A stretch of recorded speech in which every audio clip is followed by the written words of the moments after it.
So this is a rundown of what was said by the justice?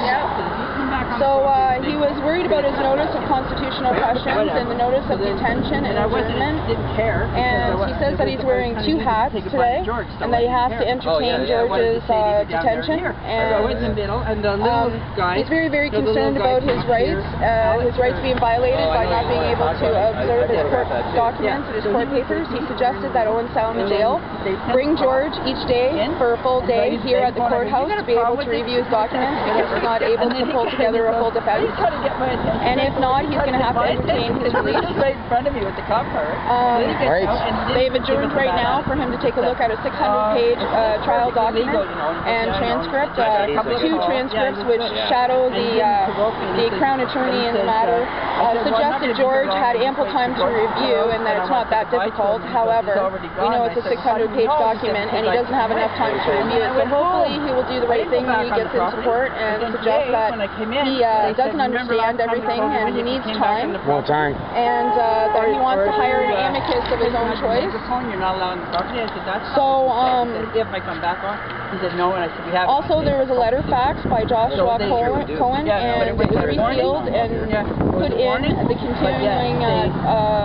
continuing record and marked as letter Exhibit B. Exhibit B, okay. Yeah, and Josh's letter was addressed to the RCMP, the OPP, ministers of justice, the list goes on and on and on and on, and even though it's been addressed to all these folks, the justice didn't feel that there was a need to read it for some reason. And even the really? I wasn't even using it when they were... So he sealed it and they'll be bringing it up during trial. Well, this is not a trial date, I guess. Well, this is a trial date. That's the funniest part about it.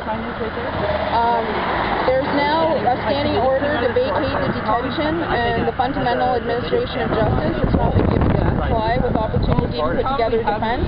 Right. Under Section 523, absolutely by Justice Fraser. Right now they're stood down. Absolutely by Justice Fraser. Wow. So right now they're stood down and the amicus,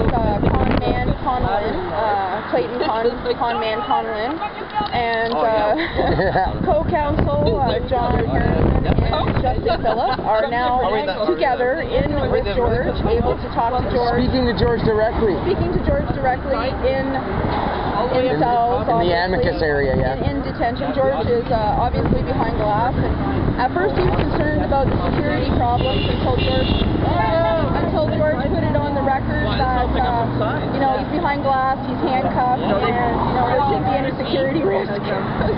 Exactly. There shouldn't be any. There's no reason why he can't talk to his co-counsel. So the judge has ordered that he talks to co-counsel. We'll be resuming shortly.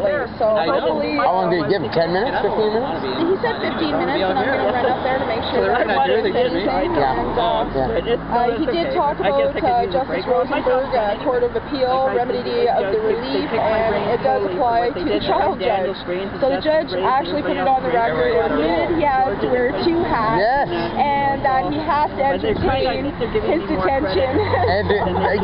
Entertain his detention, but he also has to listen to the constitutional questions and everything else. It's all been mentioned, it's all on the record, and we're standing it down right now to be able to do that. So this is a good day and a small victory for Farmer George. Excellent. Hopefully he'll get released today. Hopefully. You never had any problem with that?